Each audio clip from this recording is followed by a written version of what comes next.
আসসালামু আলাইকুম। Smart math by তৌজিয়াতে সবাইকে স্বাগতম। আজকে আমরা নবম দশম শ্রেণীর অনুশীলনী 3.3-এর 15-16 দুইটা ম্যাথ সলভ করব। প্রথমে রয়েছে 15 নম্বর ম্যাথ, এটা আমরা মিডল টার্ম পদ্ধতিতে সলভ করব। মিডল টার্ম পদ্ধতিতে আমরা প্রথমেই প্রথম পদার তৃতীয় পদ চিহ্ন সহ গুণ করে নিই। তাহলে এখানে প্রথম পদার তৃতীয় পদ চিহ্ন সহ গুণ করলে পাবো প্লাস মাইনাসে মাইনাস 81 আর 4 যদি গুণ করি 4 4 আসতে 32 x টু দি পাওয়ার 4। এখানে x টু দি পাওয়ার 4টাকে আমরা x square into x square এভাবে ভাঙতে পারবো। আর 324কে 2 দিয়ে ভাগ যায়, 2 একে 2, 6 দুগুণ 12, 2। আচ্ছা, আবার 2 দিয়ে ভাগ যায়, 8 দুগুণ 16, 1 81। এবার 3 দিয়ে ভাগ যায়, 3 দুগুণ 6, 3 7 21। এবার 3 দিয়ে আবার ভাগ যাবে 9, আবার 3 দিয়ে ভাগ করলে 3। এবার এই সংখ্যাগুলোকে গুণ করে এমন দুটো সংখ্যা তৈরি করব যাতে সংখ্যা দুটি যোগ বা বিয়োগ করে মিডলের এই সংখ্যা পাই। এখানে 3 তিরিকে 9, 3 নং 27, 3 দুগুণ 6, 6 দুগুণ 12, 12 27 হবে না। আচ্ছা, 2 দুগুণ 4, 3 তিরিকে 9, 4 নং 36, আর 3 তিরিকে 9।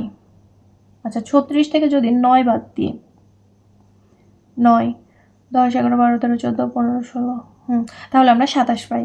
এখন 36-এর সাথে যাবে একটা এক্স স্কয়ার, 9-এর সাথে যাবে একটা এক্স স্কয়ার। এবার আমরা বিয়োগফলটা যেহেতু নেগেটিভ হতে হবে, কাজে এখানে দিব মাইনাস চিহ্ন আর এখানে দিব প্লাস চিহ্ন। এবার বিয়োগ করলে আমরা পাবো 27 এক্স স্কয়ার, আর গুণ করলে আমরা এটা পাবো। এখন আমরা লিখে ফেলবো 4x to the power 4 plus 9x square minus 36x square minus 81। এখানে x স্কয়ার কমন নেওয়া যায়, তাহলে পাবো 4x স্কয়ার প্লাস 9, আর এখানে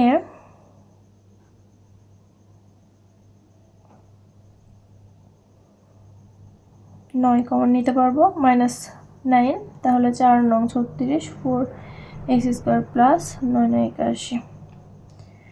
এখানে থাকবে, এখান থেকে আমরা 4x স্কয়ার প্লাস 9 কমন নিব, তাহলে x স্কয়ার মাইনাস 9।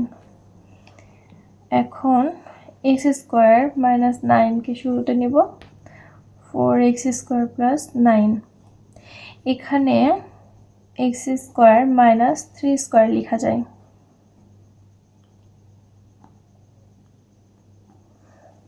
এখানে x-টাকে যদি a ধরি মনে করি আর 3টাকে যদি b মনে করি,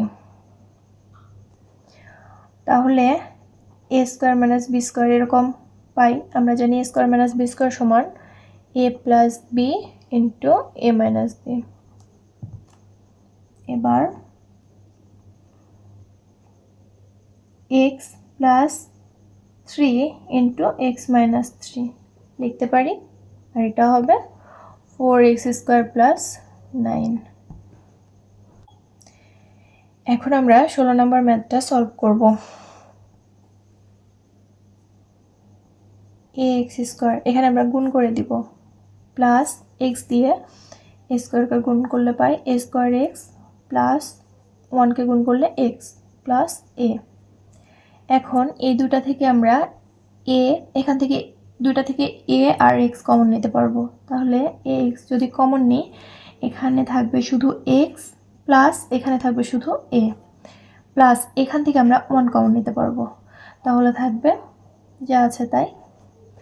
এবার এই পুরোটা থেকে আমরা x প্লাস a কমন নিব, তাহলে এখানে থাকবে ax প্লাস 1।